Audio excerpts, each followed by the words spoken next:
Nous savons que Dieu va te manifester pleinement, mon Dieu. C'est pourquoi, en ce moment, tous nos yeux sont tournés vers toi, Éternel Dieu Tout-Puissant. Certes, Éternel Dieu Tout-Puissant, les temps sont difficiles et en ce moment, que notre seul espoir, que notre seul rempart, par l'Éternel de Dieu à ton peuple, afin que ton peuple puisse être sanctifié, afin que ton peuple puisse être édifié, ainsi nous en prenons Jésus-Christ. Amen. Amen. Amen.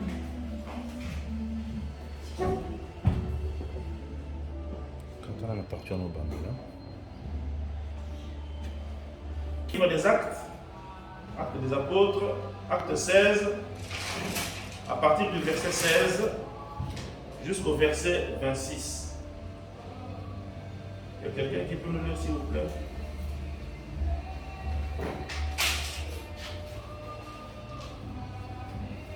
Acte 16,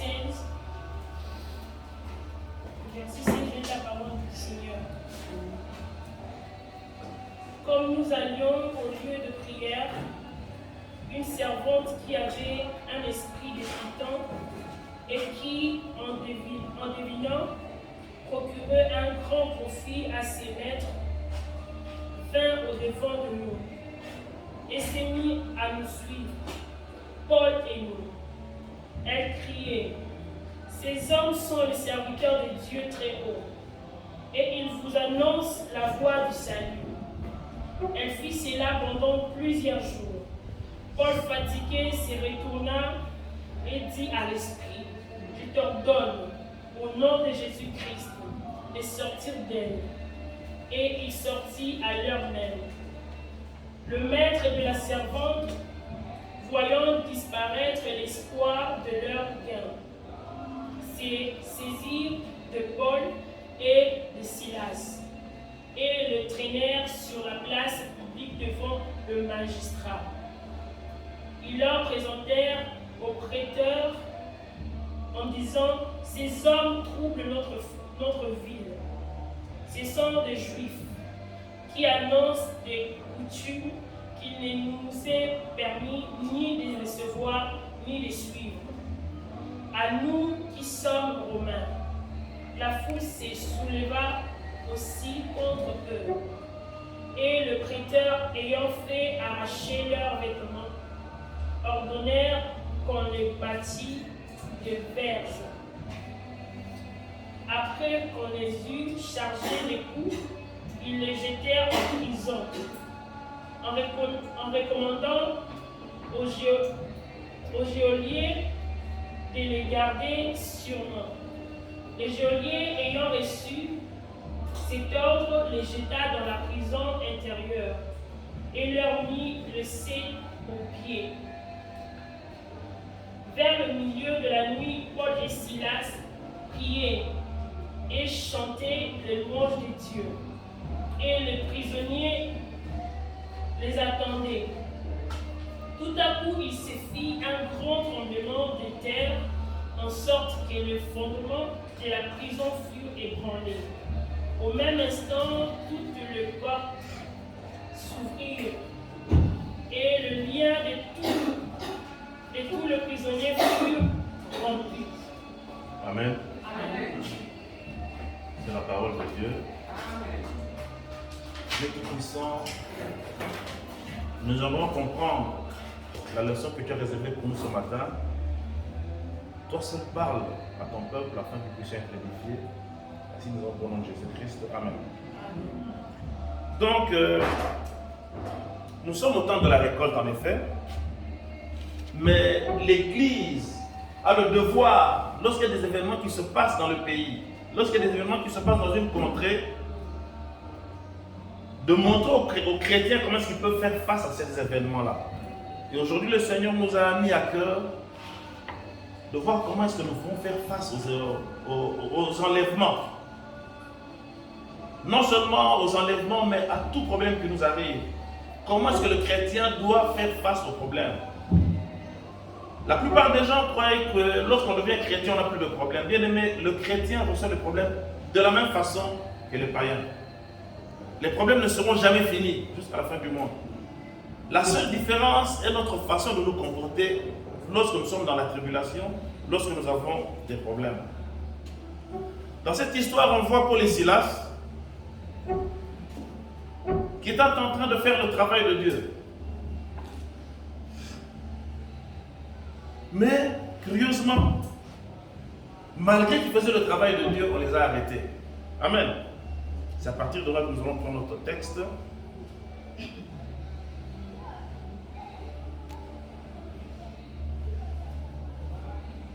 Donc nous allons commencer à partir du verset 22. La foule se souleva aussi contre eux, et les prêteurs, ayant fait arracher leurs vêtements, ordonnèrent qu'on les bâtît de verges. Bien-aimés, imaginez-vous, vous êtes en train de faire le travail du Seigneur. On t'arrête et on te bat de verges. Quelle serait ta réaction? Tu es en train de faire le travail du Seigneur. On t'arrête et on te bat de verges.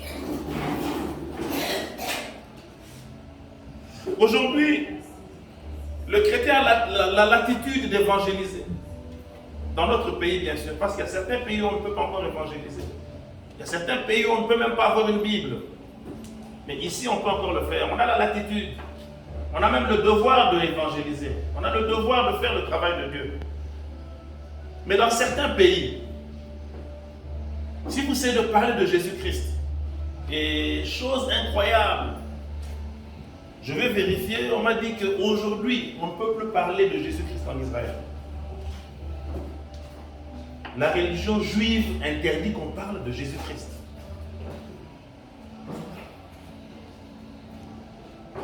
Les Judas, ceux qui sont de la religion du judaïsme, c'est interdit maintenant de parler de Jésus-Christ en Israël. Mais moi, ça m'étonne qu'il y ait encore certains pasteurs qui veulent prêcher le judaïsme, qui veulent nous faire adhérer au judaïsme. Les gens qui ont renié Jésus-Christ et qui continuent à le renier. Ce n'est pas là sur notre thème de ce matin. Après qu'on les eut chargés de coups, ils les jetèrent en prison en recommandant aux geôliers de les garder sûrement. Vous imaginez, vous êtes en train de faire le travail de Dieu, on vous arrête. On vous frappe et on vous jette en prison. Le geôlier ayant reçu cet ordre les jeta en prison, dans la prison intérieure et leur mit les ceps aux pieds. Je sais qu'aujourd'hui, le chrétien, lorsqu'il est dans la tribulation, sa première réaction, oui, c'est de crier au Seigneur. Seigneur, sauve-moi. Oui, c'est tout à fait normal. Mais la seule différence avec Paul et Silas, ils n'ont pas dit au Seigneur, Seigneur, j'ai fait ceci pour toi. Seigneur, j'étais en train de faire ton travail. Seigneur, Seigneur, Seigneur. Ils n'ont même pas demandé au Seigneur qu'il le sauve.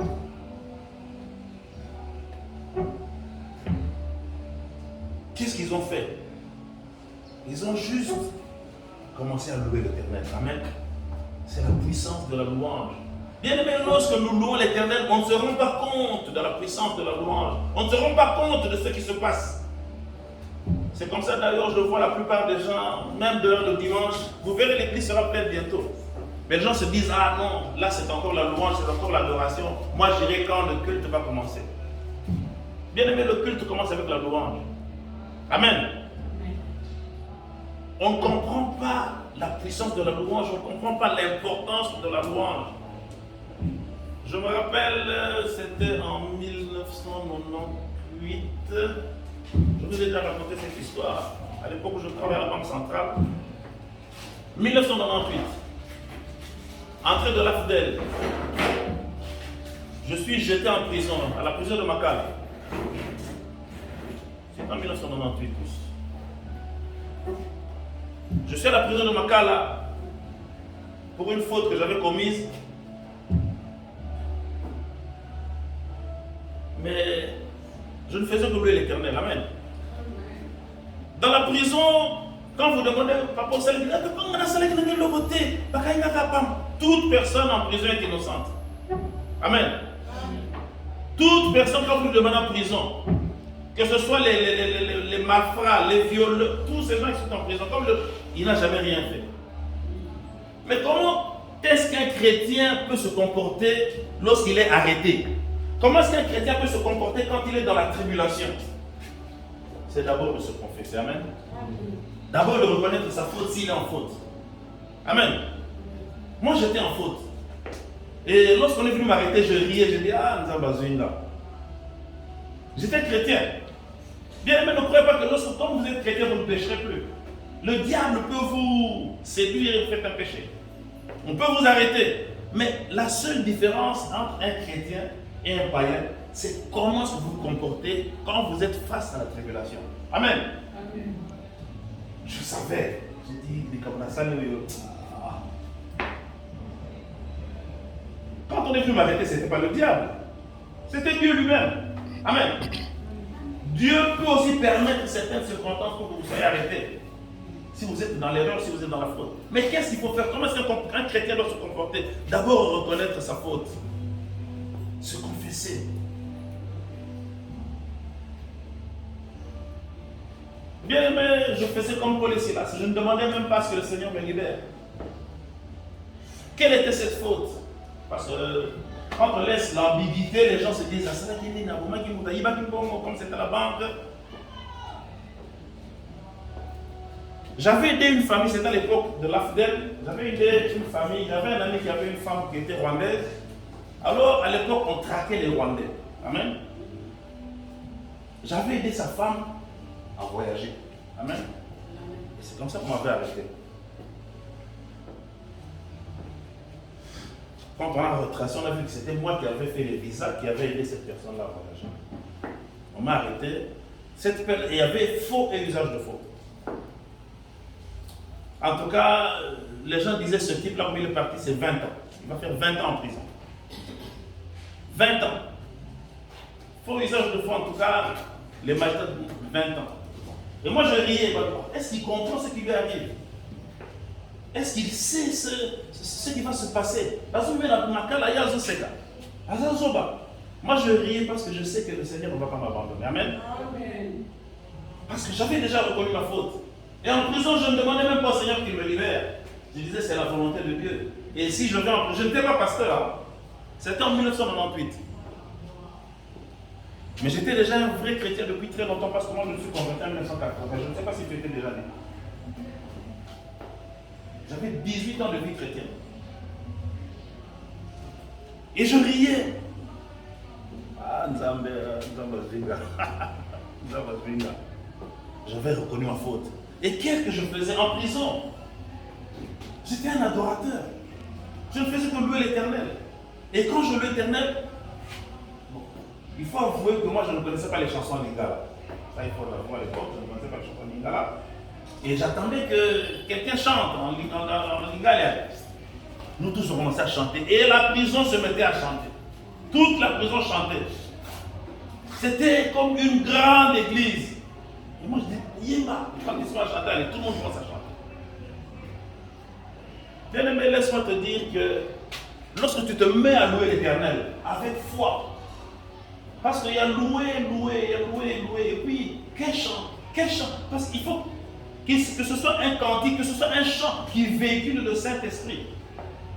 Il y a d'autres gens qui louent l'Éternel avec des chants. Ils croient qu'ils louent l'Éternel, ils louent le diable. Bien aimé, faites très attention. La musique chrétienne est corrompue à 99%. Il y a peut-être 1% qui nous reste. Le reste, tous les cantiques sont foutus. Alors, qu'est-ce qu'on faisait? On chantait des chants de victoire, les gars. Ah, non. Il y en a qui chantaient en Kikongo, chacun chantait dans sa langue. Et c'était merveilleux. Malheureusement, tout le monde était innocent. Tout le monde se disait innocent. Parce que les gens n'avaient pas compris. Tu glorifies l'Éternel, mais tu continues à être dans le mensonge. Là, le Seigneur n'agit pas. Amen. Tu glorifies l'Éternel, Seigneur, libère-moi, Seigneur, Seigneur Nzambe. Mais tu n'es pas sincère. Parce que tu ne t'es pas confessé, tu n'as pas reconnu ta faute. Bien-aimé, l'homme qui était coupable, l'homme que je suis qui était coupable, qui devait faire 20 ans, je n'ai fait que 11 jours en prison. Amen. Je voudrais que tu allais applaudir pour le Seigneur. 11 jours. Et c'est la banque qui est venue retirer la plainte. On n'a pas fait des démarches, quoi que ce soit, non. Rien qu'en louant l'Éternel, en remerciant l'Éternel. Le plaignant qui était la banque centrale est venu retirer la plainte. Et tout le monde s'étonnait. Ah, mais lui qui est coupable. Quelques jours après, je reviens à la banque centrale, les gens me regardaient comme un Dieu. Amen. Et j'ai dit, mon Dieu est grand. Amen. C'est comme ça que doit se comporter le chrétien face à la tribulation. Surtout ne pas mentir. Parce qu'une fois que tu mens, Dieu n'est plus avec toi. Amen. Une fois que tu mens, Dieu n'est plus avec toi. Dieu n'est pas dans le mensonge. Dieu est dans la vérité, la reconnaissance. C'est à ce moment que Dieu peut te pardonner. Amen. Alors, Paul et Silas glorifiaient l'Éternel.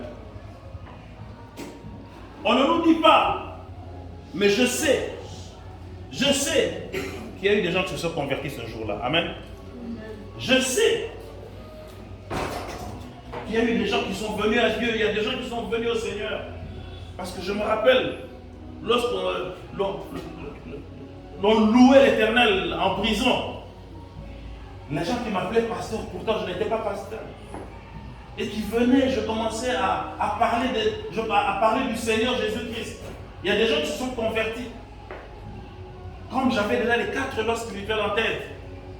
Je remercie toujours le Campus pour Christ pour le travail merveilleux qu'il a fait. Amen. Le Campus pour Christ a fait un travail extraordinaire, surtout ici à Salon. Il a amené un vent, un réveil, et la plupart des gens ont reçu le Seigneur Jésus-Christ grâce à ce petit manuel composé par le Campus pour Christ. Alors, il suffisait que, quand on a terminé de chanter, les gens dans cette euphorie là, ils venaient. Ah, pasteur, est-ce que on peut parler de Jésus? C'est merveilleux. Des criminels qui venaient, qui croyaient au Seigneur Jésus-Christ. C'est la puissance de la louange. Bien aimé, la Bible dit, dans le livre des Psaumes, au chapitre 22, verset 3, dit ceci: il siège au milieu des louanges. Amen. Siéger au milieu des louanges, ça veut dire quoi? Ça veut dire avandi. Quand vous louez l'Éternel, il aime ça et il vient avandi wana. Il se met là où on loue. C'est une façon d'inviter le Seigneur Jésus-Christ, d'inviter Dieu dans votre problème. Vous l'invitez, vous l'associez à votre problème. Il est là. Je me rappelle à l'époque, quand les couloirs venaient de commencer, cette série de couloirs venait de commencer, alors on avait donné un enseignement. Il siège au milieu de nos louanges. Bien aimé, si vous savez, si vous croyez, avec notre petite foi, que la parole de Dieu est vraie, ça veut dire que lorsque l'on se met à louer, le Seigneur Jésus-Christ vient. Il est là. Il participe. Il y a une dame qui était venue témoigner le jour suivant, après cet enseignement. Ah papa, ce que tu nous avais dit, j'ai appliqué ça et voici ce qui s'est passé. Donc elle rentrait tard. Non, elle venait plutôt, elle venait à la veillée. Pendant qu'elle venait à la veillée, elle s'est vue avec des kourouna en chemin. Quand elle a vu les kourouna, directement elle a commencé à louer l'Éternel. Elle venait, elle louait l'Éternel. Quand elle arrive au niveau des kourouna, les kourouna se sont mis à fuir. Qui on dirait un lion. Ils ont vu la présence de Dieu. Amen. Je ne sais pas si le matin, il y a des gens qui continuent encore à chanter, à louer l'Éternel lorsqu'ils sont dans leur bouche. Hein? Est-ce qu'il y a quelqu'un qui fait cela? Quand on se souvient, on glorifier Dieu. Bien aimé, c'est une arme puissante qui prépare votre journée. Amen. Vous appelez déjà le Seigneur Jésus-Christ lorsque vous le louez. Vous l'appelez déjà dans votre vie. Vous l'appelez déjà dans votre journée. Et votre journée est préparée. Il n'y a personne qui fait ça ici. Même les chants, vous ne faites pas ça. Et comme à sonner. Hein? Mais alors, quand on demande de témoigner,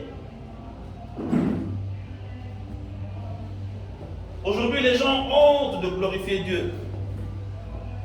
Les gens ont honte de louer le Seigneur.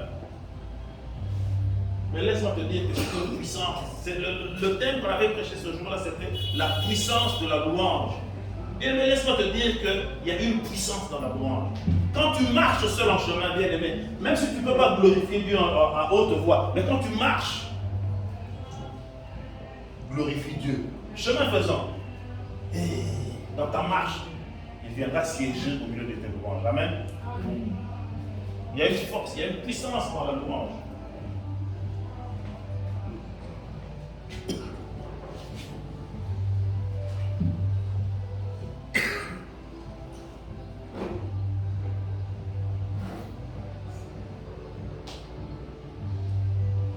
Alors, vers le milieu de la nuit, Paul et Silas priaient et chantaient les louanges de Dieu. Et les prisonniers les entendaient. Bien-aimés, prier, louer, chanter, c'est un exercice que beaucoup de gens ne font plus. Mais imaginez-vous, si on pouvait voir ce Seigneur-là qui vient siéger au milieu de nos louanges. Amen. C'est parce qu'on ne le voit pas, mais sachant qu'il est là. C'est une façon d'appeler le Seigneur. C'est une façon de le faire venir dans votre problème.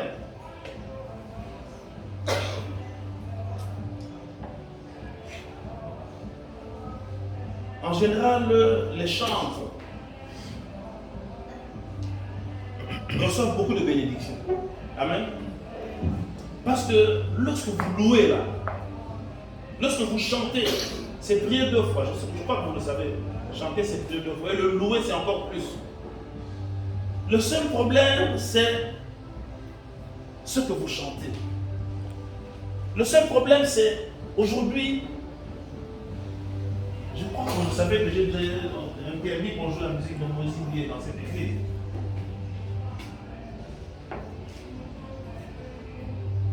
« 99% des chansons, des musiques chrétiennes sont pour glorifier Satan. Vous ne le saurez peut-être pas. Mais déjà dans les années 70, 70-75, les satanistes ont commencé à mettre des messages qu'on appelle des messages subliminaux. Subliminaux. Ça veut dire qu'ils ne sont pas perceptibles à l'oreille, mais qui communiquent directement avec l'âme. On appelle ça des messages subliminaux. D'ailleurs, dans la plupart des publicités, il y a des messages subliminaux. C'est occulte, c'est satanique. Parmi les premiers à avoir commencé, c'était dans les publicités de Coca-Cola. Coca-Cola, dans presque tous les publicités de Coca-Cola, il y a des messages subliminaux. Que votre âme capte, mais votre oreille n'entend pas. Et qui vous pousse à acheter. Aujourd'hui, les satanistes, après avoir conquis, parce que même la musique profane, avant, elle n'était pas satanique. La musique profane, avant, n'était pas satanique. Il y avait des musiques profanes qui étaient très bien. Ils n'avaient pas de problème qu'on pouvait même écouter. Mais après avoir conquis le terrain de la musique profane, maintenant, ils sont entrés dans la musique chrétienne. À l'époque, quand je pressais ces choses-là, mais les gens me prenaient pour un fou. Comment est-ce que la musique chrétienne peut être satanique? Quelqu'un qui croit qu'il loue le Seigneur Jésus-Christ, mais il est en train de louer le diable. Dernièrement, à la prédote de ma fille, on a mis une chanson de Moïse Ndiaye, j'ai dû enlever ça. Je crois que c'est une chanson qu'on met souvent maintenant dans les mariages. Il a chanté quelque chose sur le mariage, je ne sais pas. Voilà, je crois que c'est ça. Bien aimé, ne mettez pas ces chansons-là. Le diable ne blague pas. Bien placé à vous l'habiter. Quelqu'un qui est dans l'occultisme, tout ce qu'il fait est occulte. Vous allez dire, ah, Namouni n'a pas parole à ma belle. Peut-être que vous n'avez pas vu une mauvaise parole, mais il y a un message subliminal qui est passé. Peut-être que vous n'avez pas entendu une mauvaise parole, mais il y a un signe dedans. Et vous ne connaissez pas. Le diable a évolué, a changé le système. Si vous savez que Moutona a Azan mais laissez-le de côté. Vous pouvez que ça mariage pour rien. Refusez. Et moi, quand je refuse, on m'a dit, ah, toi aussi tu exagères. Vous exagérez. Avec le diable, on ne blague pas. Vous blaguez à suivre. Soyez vigilants, bien-aimés. Alors, qu'est-ce que je voulais dire par là? Le matin, quand vous vous levez, bien-aimés, on enlève des gens chaque jour. Préparez votre journée avec des cantiques, avec des louanges. Louez l'Éternel dès que vous vous levez le matin, dès que vous commencez à chanter, commencez à prier. Mais malheureusement, les bons cantiques, les bonnes chansons, il n'y en a plus beaucoup. Les cantiques à l'époque, c'était des cantiques qui étaient inspirés.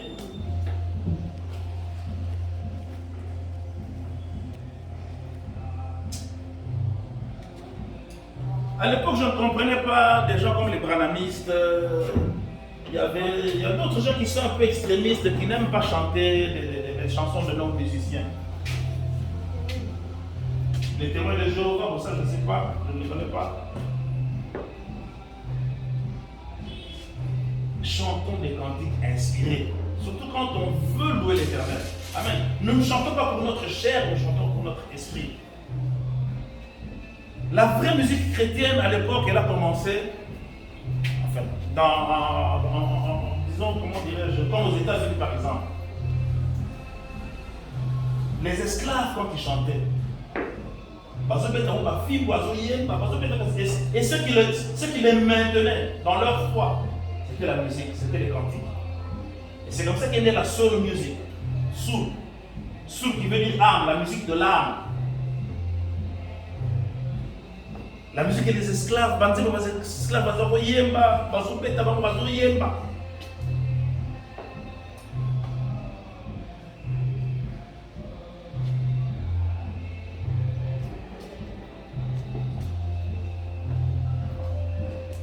bien aimé, non seulement la musique est foutue, non seulement les pasteurs sont noyés dans l'occultisme, et je ne vous ne cacherai pas, 99% des serviteurs de Dieu ne prêchent plus l'évangile. N'allez pas prier n'importe où.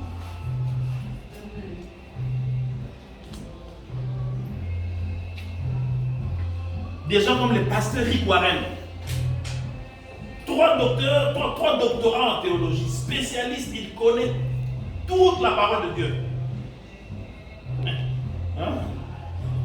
Et plus il connaît la parole de Dieu, mieux il peut vous dérouter. Donc lui, il a appris la parole de Dieu pour dérouter les gens. C'est un sataniste. C'est le pasteur d'Obama, c'est lui qui a prié quand Obama a pris le pouvoir, et c'est lui qui a prié quand Kagame a pris le pouvoir. Les deux présidents que lui a coaché, il y a Obama et puis il y a Kagame. Du Rwanda, bien sûr.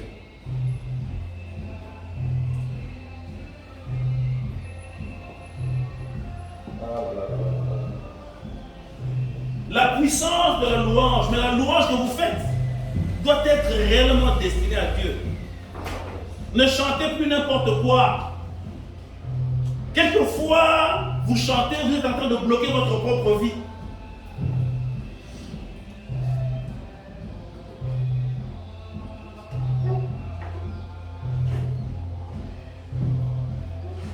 Vers le milieu de la nuit, Paul et Silas priaient et chantaient les louanges de Dieu et les prisonniers entendaient. Bien-aimés, je vous dis, lorsqu'on était en prison, c'est en 1998, en prison on chantait. Mais c'était des chants de victoire. On appelle ça les chants de victoire. Ce sont des vieux cantiques protestants, tout ça. D'ailleurs, on a chanté un chant de victoire tout à l'heure. qu'on a chanté, non? Entre tes mains. Ça, c'est parmi les chants de victoire. Amen. Ce sont des cantiques inspirés. Alors, lorsqu'on chantait, on sentait comme si la prison allait s'ébranler. Toute la prison chantait. On commençait dans notre pavillon, qui nous entre au pavillon 8. On entend les autres pavillons commencent aussi à entonner et c'est comme ça que ça partait. Moi, je ne sais pas chanter, je connaissais ces chansons légales, mais je ne pouvais pas entonner. Mais j'incitais quelqu'un à entonner. Quand lui, il entonnait, ça partait et tout le monde commençait à chanter. Et toute la prison se mettait à chanter. C'était extraordinaire. Vous sentez la présence de Dieu. Vous voyez des assassins en train de glorifier Dieu. C'est merveilleux, bien aimé. Amen. La puissance de la louange. Je vous ai dit encore une autre fois ici, on était dans un avion, à l'époque je travaillais chez CIV. Le pilote qui me dit, le commandant qui me dit, Cléo, fais le speech, on va cracher. Ça veut dire l'avion il est quoi? Les gens ont commencé à louer, les gens ont commencé à crier. On a réussi à poser l'avion en Dieu. La puissance de la louange. Amen.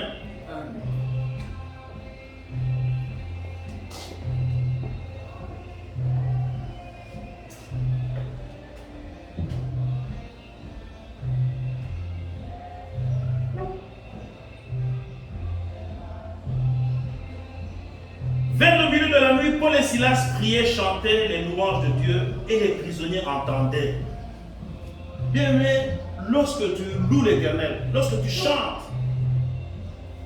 tu es dans le désarroi. Ne crains pas que les gens entendent ce que tu es en train de chanter. On peut vous arrêter, on peut vous avoir kidnappé. Commence à chanter. Commence à glorifier Dieu. Ne commence pas à dire, Seigneur, moi je donne ma Bible. Seigneur, moi je vais à l'église. Seigneur, moi je fais ceci. Ne présente pas ce que tu as fait pour lui. Il le sait. C'est écrit dans le livre de souvenirs. Commence tout simplement à glorifier Dieu avec la foi. Accepte ce qui va arriver, même si c'est la mort. Mais glorifie Dieu. Je crois que tu allais dire Amen. Ce n'est pas facile de dire Amen dans de telles circonstances. Hein? Tu entends des gens qui sont en train d'égorger les gens qui sont dans la chambre là-bas. Et tu es le suivant. Et tu te mets à glorifier Dieu. Avec la foi. Parce que la Bible dit, comme on l'a dit tout à l'heure, il siège au lieu de nos louanges, bien-aimés. C'est une façon d'appeler Dieu. C'est une façon qu'il soit là avec toi.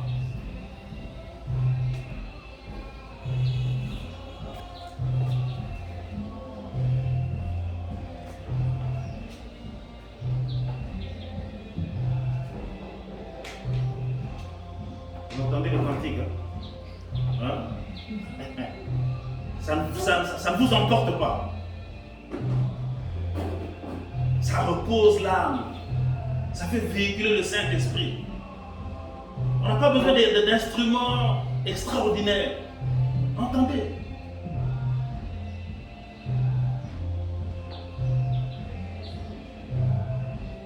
Et les prisonniers les entendaient. Tout à coup, il se fit un grand tremblement de terre en sorte que les fondements de la prison furent ébranlés.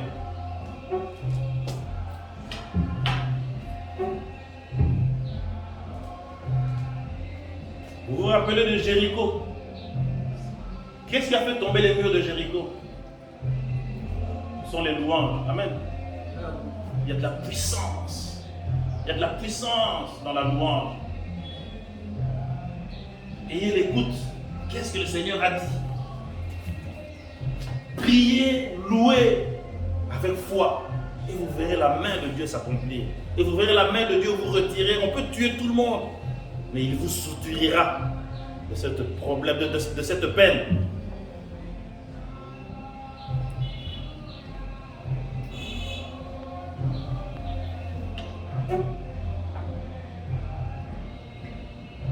Tout à coup, il se fit un grand tremblement de terre, en sorte que les fondements de la prison furent ébranlés.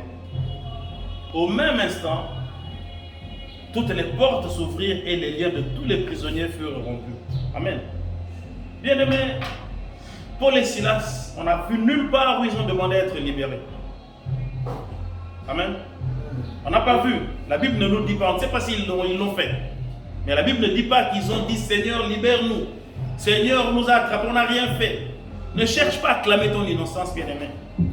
Loue tout simplement le Seigneur notre Dieu parce qu'il est dit qu'il faut le glorifier en toutes circonstances. Amen. Quelles que soient les circonstances, sois dans la vérité et glorifie l'Éternel. Là, tu verras sa main s'accomplir.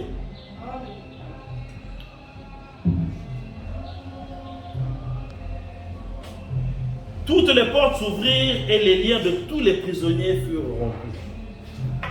Bien aimé, les prisonniers, rien que le fait d'être là, rien que le fait d'entendre, on n'a pas dit que les prisonniers louaient avec eux.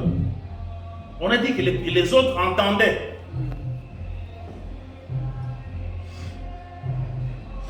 Rien que le fait d'entendre, leurs liens ont été brisés et toutes les portes de la prison furent ouvertes. C'est extraordinaire, n'est-ce pas?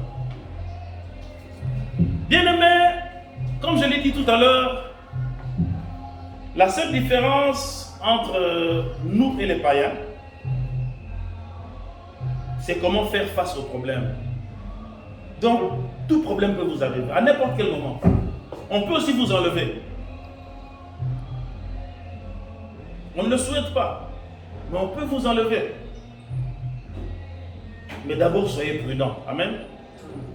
Aujourd'hui, évitez. Si vous avez la possibilité d'éviter de prendre un taxi, ne prenez pas un taxi.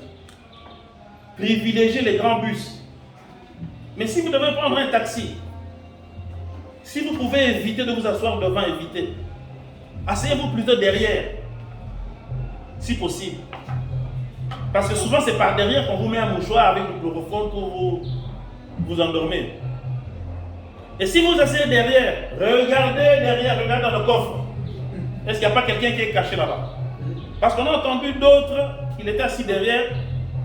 Directement, quelqu'un qui sort du coffre, paf, il leur met le mouchoir. Et ils s'endorment. Regardez quel taxi il faut prendre. Si vous avez une connexion Internet, aux portières des voitures là, il y a un QR code. On ne le dit pas aux gens. Il y a un QR code. Vous scannez le QR code avec votre smartphone, si vous avez une connexion Internet. Vous envoyez directement, avant même que le taxi ne parte, vous envoyez à une de vos connaissances, quelqu'un qui vous connaît. Parce que le jour où on va vous chercher, on va dire, ah, QR code, on sait localiser c'était quel véhicule qui vous a pris. Vous comprenez? Vous voyez, sur les taxis, il y a des signes comme ça, là, bizarres. Ce sont des QR codes, c'est pas de la fantaisie. Vous scannez le QR code avec votre smartphone, vous scannez vos photos, vous scannez en haut. Si vous avez la connexion, vous avez la photo. Parce que même le fait qu'il y a une photo, quand on va rechercher, on peut scanner la photo là. On peut s'identifier, il y a véhicule noir. Tout ça. C'est ça les applications. C'est pas de la fantaisie. Sur ma petite taxi, quand la photo, la QR code dans la portière, envoyez à quelqu'un. Ça va vous aider. On saura quel est le chauffeur qui vous a pris, quel est le véhicule qui vous a pris. Comme je disais que tout à l'heure, ils sont la chrétien, ils sont la païen. On est confronté, on habite le même pays, on est confronté aux mêmes problèmes. Donc les problèmes peuvent nous arriver, mais soyons prudents. Pour être prudent, ça veut dire quoi? Commençons par préparer notre journée. Le matin, quand tu te lèves, dès que tu ouvres les yeux, commence à louer l'Éternel. Ça va faire appel à sa présence dans ton problème, dans ta vie, dans ta journée. Avant de sortir, prépare ta journée. Ne sortons plus au hasard. On sort au hasard sans prier. Comment ça me l'anzela? Non, bien aimé. Préparons notre journée Mboka ici et baby. Les motos, c'est pareil. On enlève les gens même avec des motos. J'ai appris même qu'avec des esprits de mort, ou bien esprits, je ne sais pas, on enlève les gens. Les 207. Qu'est-ce qu'il faut faire? Aller à pied quand on n'a pas de véhicule.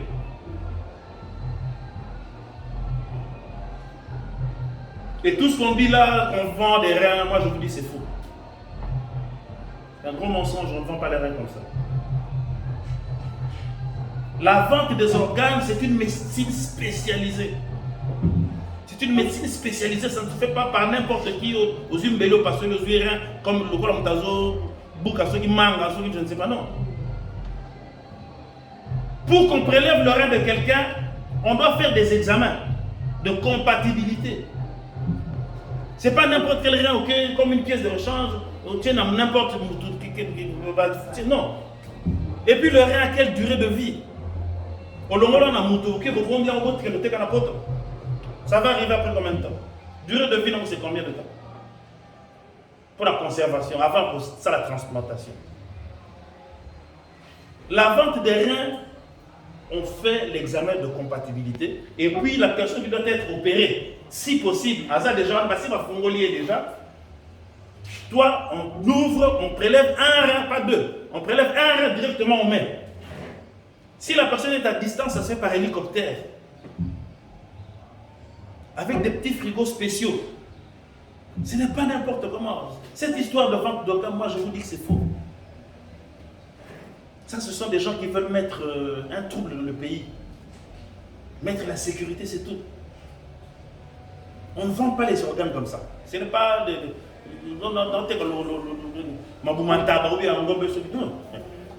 Hein? C'est faux. Ils tuent les gens, ils prennent les organes, ils jettent. Juste pour saboter le pouvoir en place. Pour que les gens voient qu'il y a une sécurité.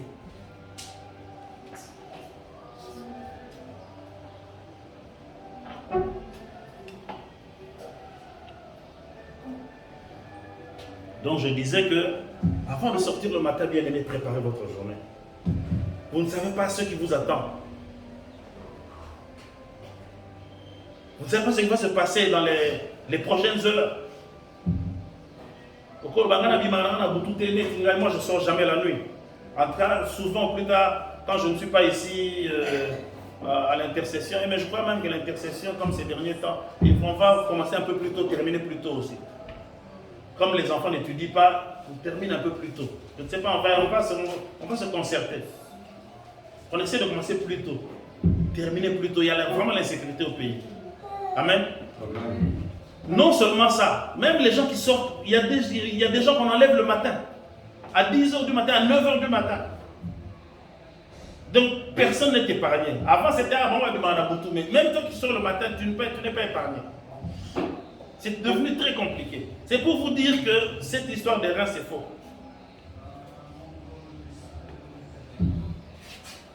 Alors, pour concrétiser, ma soeur, tu peux nous lire le psaume 22, le verset 3. Bon, je lis pour aller plus vite. Psaume 22, chapitre 22, verset 3 dit ceci.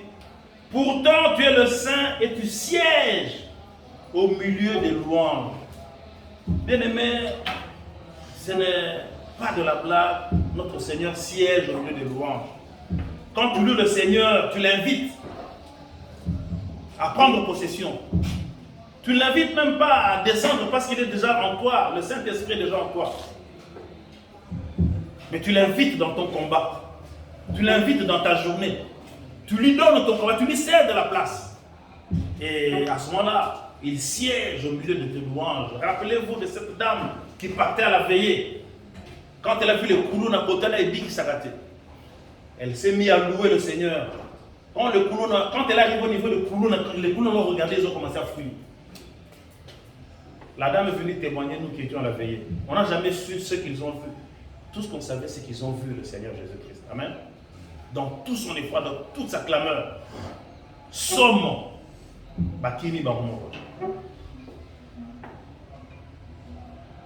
Alors, qu'est-ce qu'il faut faire? Dans la tribulation, bien-aimés, ne citons pas, ne disons pas à Dieu ce que nous avons fait du bien. Ne disons pas que nous donnons notre dîme. Ne lui disons pas, ne nous rappelons pas nos bienfaits. Que j'ai donné ceci aux orphelins. Non. louons tout simplement l'Éternel avec foi. Chantons des cantiques. Malheureusement, beaucoup de gens ne connaissent pas les cantiques. On connaît seulement les chansons qui font du succès.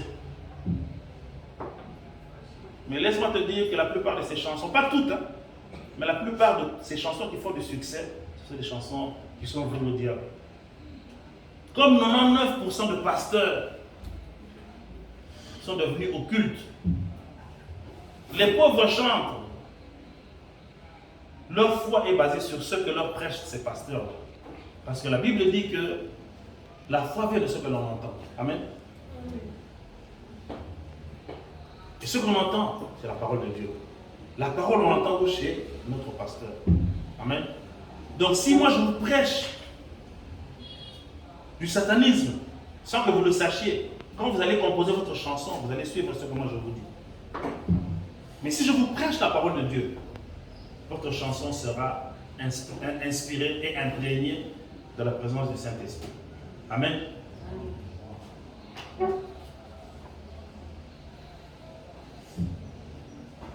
Je disais tout à l'heure que toutes les chansons ne sont pas mauvaises. Même certaines chansons païennes, qu'on dit profanes, il y en a certaines. Mais il faut avoir le discernement pour pouvoir savoir les déceler. C'est pourquoi il est déconseillé de les écouter en général. Pourquoi pas te éviter ni de m'embattre la carte. Quand ils préparaient, nous on ne savait pas. C'est comme on vous donne un plat de poulet, il y a la sauce. Moi éviter ni de battre qui n'a pas ingrédient la carte. Amen. Quels sont les ingrédients qui ont servi à préparer cette marmite? Il y a mon cas de sakamados, pourquoi le sakamados mingi mbala moko ali. Mais tu gars là il fumba mingi. Hein? Maman a vu la femme de papa Bolo a connu que sur papa n'a la fumba. Je ne suis pas compliqué. Mais ingrédients pour la carte, il y a tout le monde qui a la fumba. C'est pourquoi faisons très attention. Les évangélistes musiciens, parce que ce sont des évangélistes, ce sont eux qui ont la plus grande, comment dirais-je, audition.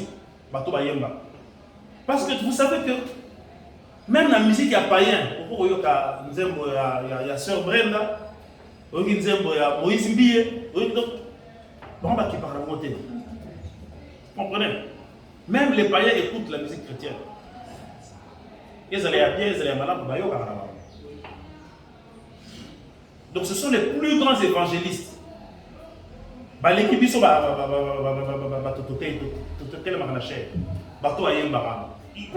écoute ça partout, dans le monde entier. Et malheureusement, le diable a compris cela. Et ce sont eux qui sont le plus utilisés. Amen. Pour véhiculer son message. Et quel est l'objectif du diable? La Bible dit que le diable ne vient que pour...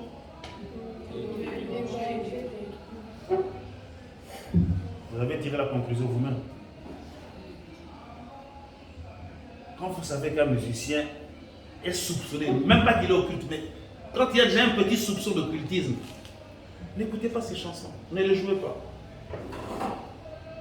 Même s'il n'est pas occulte, mais ceux qui pardon. Parce que le diable ne blague pas. Il fait quoi? Il ne vient que pour... Hein? Vous voulez être égorgé? Vous voulez être détruit? Il y a une puissance dans la louange. Et elle est à notre disposition. Ça ne coûte rien à personne. L'essentiel, c'est d'être sincère, avoir la foi et trouver le bon cantique. Que Dieu vous bénisse. Amen.